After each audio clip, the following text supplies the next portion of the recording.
नमस्कार, स्वागत है आपका। आप देख रहे हैं द न्यूज और मैं रानी गुप्ता आपके साथ। लोकसभा चुनाव 2024 में उत्तर प्रदेश में भारतीय जनता पार्टी के खराब प्रदर्शन के बाद से कई तरीके की चर्चाएं चल रही हैं। इस बीच बड़ी खबर सामने ये आ रही है कि आरएसएस प्रमुख मोहन भागवत और उत्तर प्रदेश के मुख्यमंत्री योगी आदित्यनाथ ने शनिवार यानी कि 15 जून को गोरखपुर में कथित तौर पर बंद कमरे में 2 बैठकें की हैं। ये बैठक करीब 30 मिनट तक चली है, जिसके बाद से कई तरीके के कयास लगाए जा रहे हैं कि आखिर इस बंद कमरे के पीछे मुख्यमंत्री योगी आदित्यनाथ और आरएसएस चीफ मोहन भागवत के बीच में ऐसी क्या बात हुई होगी। बता दें, इंडियन एक्सप्रेस की रिपोर्ट के मुताबिक योगी आदित्यनाथ ने शनिवार दोपहर कैपियरगंज इलाके के एक स्कूल में मोहन भागवत से पहली मुलाकात की। मोहन भागवत यहां संघ के कार्यक्रम में शामिल होने पहुंचे थे।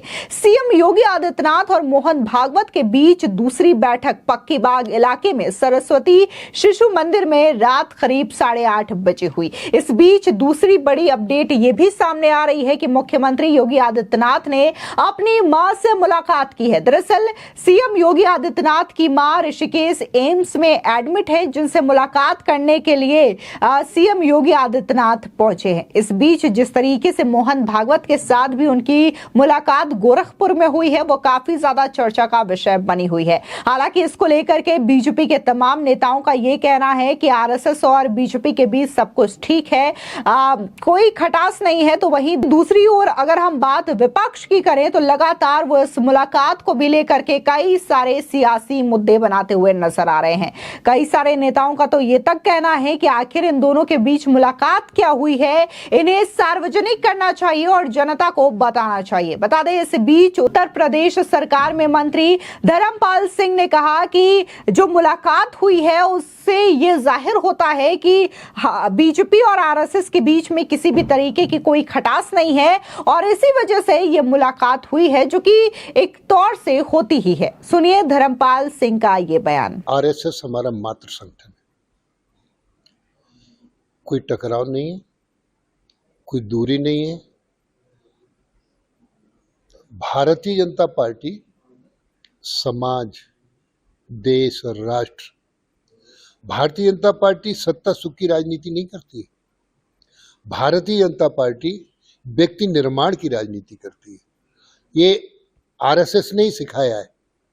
हमारे मातृ संगठन नहीं, व्यक्ति ज्ञानवान हो, धनवान हो, संस्कारवान हो, व्यक्ति के माध्यम से समाज का निर्माण, समाज के माध्यम से प्रदेश का निर्माण, प्रदेश के माध्यम से देश का निर्माण, देश के माध्यम से राष्ट्र का निर्माण। भारतीय जनता पार्टी राष्ट्र निर्माण की राजनीति कर रही है। जो मोदी जी कर रहे हैं, जो योगी जी कर रहे हैं, जो भारतीय जनता पार्टी का हर कार्यकर्ता कर रहा है, कोई दूरी नहीं है। और संघ से ही हम सब लोग सीख कर आए। इसी के साथ ही आरएलडी के नेता मालूक नागर का भी बयान सामने आया है। उन्होंने इस मुलाकात को लेकर के क्या कुछ कहा, सुनिए। एक परंपरा है कि देश का कोई भी नामचीन मेहमान और किसी भी प्रदेश में जाते हैं और मुलाकात की कोशिश होती है तो जनरली चीफ मिनिस्टर के साथ तो मुलाकात होती ही है और मुलाकात तो होनी ही थी अगर वो मुलाकात की सोच के साथ गए हैं। इसी के साथ ही उत्तर प्रदेश सरकार में मंत्री अनिल राजभर का बयान सामने आया है। उनका कहना है कि माननीय और सम्माननीय व्यक्ति है मोहन भागवत। जब उत्तर प्रदेश में पहुंचे तो सीएम योगी आदित्यनाथ ने उनसे मुलाकात की है। तो ये एक रूटीन बैठक की तरह है, इसमें किसी भी तरीके की बात छिपाने वाली या फिर जो चर्चाएं हो रही है ऐसी बात नहीं होनी चाहिए, क्योंकि एक रूटीन बैठक के तौर पर ही इसे देखा जा रहा है। अनिल राजभर ने क्या कुछ कहा योगी आदित्यनाथ और मोहन भागवत की इस बैठक को लेकर के, सुनिए। पहले तो एक बात स्पष्ट कर दें कि विचार परिवार की बैठकें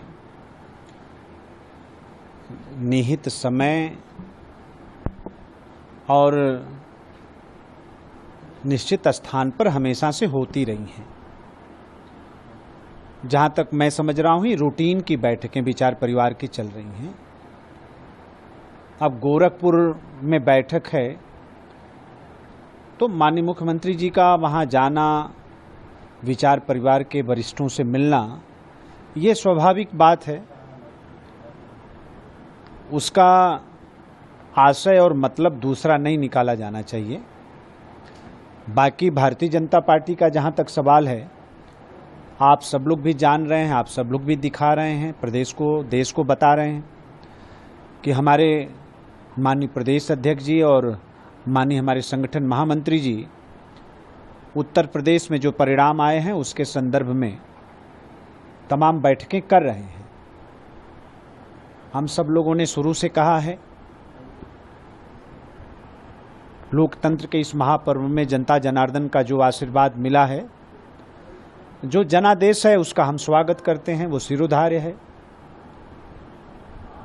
हम परिणामों को लेकर हम चिंता नहीं करते, चिंतन जरूर हमारे यहाँ होता है। नहीं, श्रद्धेय इंद्रेश जी का जो बयान आया उसके बाद उनका खंडन भी आया है, उसको भी आपने देखा है। कोई भी किस भाव के साथ कौन बात कह रहा है, कभी कभी कुछ लोग सही दिशा में भी उसका अर्थ निकालते हैं, कुछ लोग गलत दिशा में भी निकाल लेते हैं। ऐसा कहीं कुछ नहीं है। ये कुछ ऐसे लोग हैं, और मैं तो देख रहा हूं कि मीडिया में खास तौर पर यह विषय बना हुआ है, जबकि ऐसी कहीं कोई बात नहीं है। हमारे विचार परिवार अपने तरीके से काम वहाँ होता है और भारतीय जनता पार्टी अपने तरीके से काम करती है।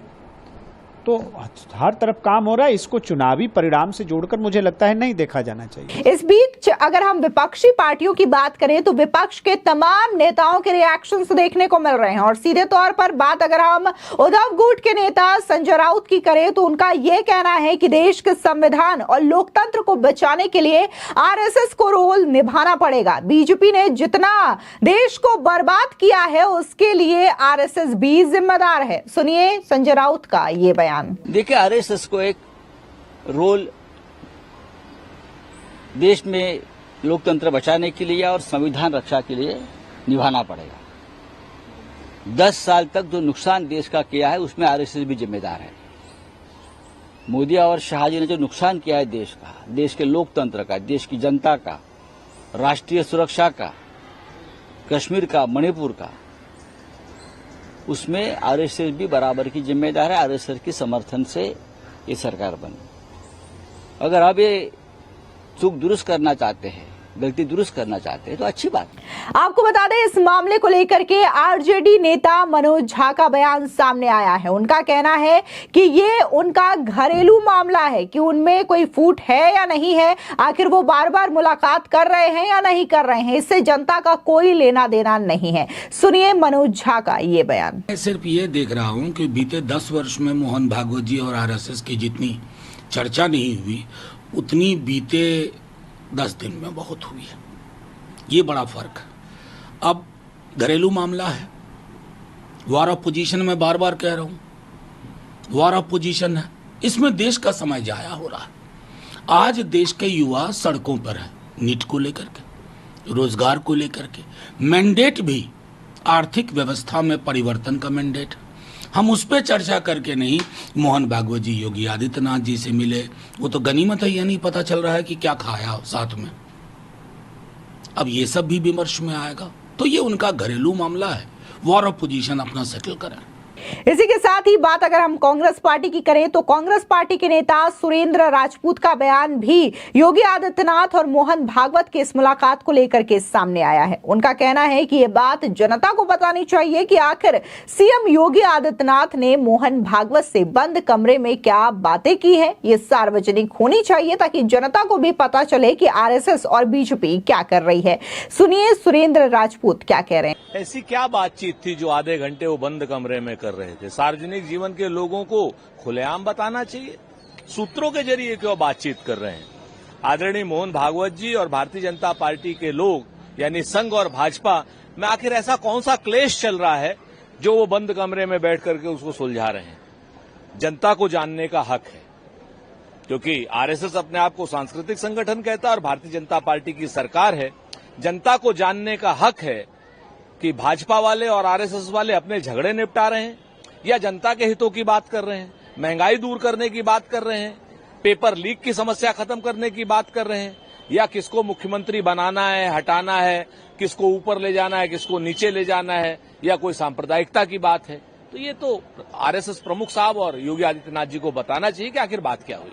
इसी के साथ ही अगर बात हम दिल्ली सरकार में मंत्री और आम आदमी पार्टी के नेता सौरभ भारद्वाज की करें तो उन्होंने भी इस पूरे मामले को लेकर के अपनी राय रखी है। उनका कहना है कि यह जो मुलाकात है उससे आम जनता का कोई लेना देना नहीं है, ये उनका अपना मैटर है और इसको लेकर के जो बीजेपी है उसे जनता के बारे में सोचना चाहिए और खासकर जो नीट एग्जाम्स है, जो धांधली हुई है, उसके बारे में जवाब देना चाहिए। सुनिए सौरभ भारद्वाज क्या कह रहे हैं। देखिए, आज जो बिहार से खबर आई है वो बहुत सीरियस बात है। 5 मई को नीट का एग्जाम था और 4 मई को एग्जाम पेपर लीक किया गया। कुछ बच्चों को एक सेफ लोकेशन पे ले जाया गया, उनसे मोबाइल ले लिए गए, उनको क्वेश्चन पेपर एक दिन पहले दे दिया गया और फिर उनको अपनी हिरासत में जाके एग्जाम दिलाया गया और वो बच्चे क्वालिफाई भी हो गए। ऐसे 4 बच्चों को पुलिस ने अरेस्ट किया है और करीब 13 बच्चों का ये मामला है, बाकियों को नोटिस दिया है। इससे ये बात साफ हो जाती है कि नीट का पेपर लीक हुआ था जब देश का इतना विश्वसनीय पेपर लीक हो रहा है जिसके अंदर 24 लाख बच्चों का भविष्य जुड़ा हुआ है, जो बच्चे 16-16 घंटे तैयारी करते थे। केंद्र सरकार उस पर बिल्कुल चुप है। कोर्ट करेगा, कोर्ट क्यों करेगा भाई? सरकार को करना है ना। कोर्ट तो तब करेगा जब सरकार नहीं करेगी। सरकार कोई कुछ को नहीं कर रही, ना तो सीबीआई इंक्वायरी की जा रही है, ना पेपर को दोबारा करने की बात की जा रही है। कहा जा रहा है कि बच्चों को जो है सीट एलोकेशन कर दी जाए। जब एलोकेशन ही हो जाएगा तो फिर आप क्या कर सकेंगे? फिर तो सब कुछ खराब हो जाएगा। देखिए, मुझे लगता है कि भारतीय जनता पार्टी देश को बेवकूफ बना रही है। भाई, पहले तो आप मीटिंग कर रहे हो तो आप कर लो, आपको बताने की क्या जरूरत है कि आप मीटिंग कर रहे हो? कितनी देर की मीटिंग हुई ये बताओगे? उस मीटिंग में क्या हुआ ये नहीं बताओगे? क्यों नहीं बताओगे? फिर आप बताओ। या आपको मीटिंग कर रहे हैं तो आपको कौन देख रहा है? आप जाके मिल लेते, आप वीडियो कॉन्फ्रेंसिंग में मिल लो। तो ये जो है, ये सिर्फ जनता को बेवकूफ बनाने के काम करते हैं। आपको बता दें कि चर्चा है कि मोहन भागवत का ये दौरा नियमित नहीं है। 3 दशकों से संघ से जुड़े एक वरिष्ठ बीजेपी नेता का कहना है कि भागवत उत्तर प्रदेश में हार के पीछे के प्रमुख कारणों पर आदित्यनाथ के साथ चर्चा करने वाले थे। हो सकता है कि ये दोनों बैठक इसलिए ही हुई हो। दरअसल बीजेपी यूपी में सबसे मजबूत स्थिति में दिखाई दे रही थी, लेकिन नतीजे उसके ठीक उलट रहे। यहां से 80 सीटों में बीजेपी ने 33 सीटों पर जीत दर्ज की, जबकि 2014 के लोकसभा चुनाव में पार्टी ने यहां से 71 सीटें जीती और 2019 लोकसभा चुनावों में 62 सीटें जीती थी। दूसरी ओर इंडिया अलायंस ने यूपी में 43 सीटें जीती, इसमें से 37 पर सपा और 6 पर कांग्रेस को जीत मिली है। यूपी में सबसे ज्यादा चौंकाने वाले नतीजे अयोध्या मंडल से रहे। दरअसल अयोध्या राम मंदिर के भरोसे बीजेपी पूरे देश में बेहतर नतीजों की उम्मीद लगाए बैठी थी, लेकिन पार्टी अयोध्या मंडल के अधिकतर सीटें हार गई। यही नहीं, अयोध्या राम मंदिर जिस फैजाबाद सीट के तहत आता है, बीजेपी वहां भी जीत दर्ज नहीं कर पाई, जिसकी वजह से लगातार इस बैठक को लेकर के चर्चा हो रही है और लोग आपसी विचार विमर्श कर रहे हैं कि आखिर मोहन भागवत, जो कि आरएसएस प्रमुख है और जो सूबे के मुखिया हैं योगी आदित्यनाथ, उनकी मुलाकात जो हुई, तो आखिर इस मुलाकात के पीछे बात क्या थी वो भी पता लगनी चाहिए। फिलहाल इस पूरे मामले को लेकर के आपकी क्या राय है, हमारे कमेंट सेक्शन में जरूर बताएं। धन्यवाद।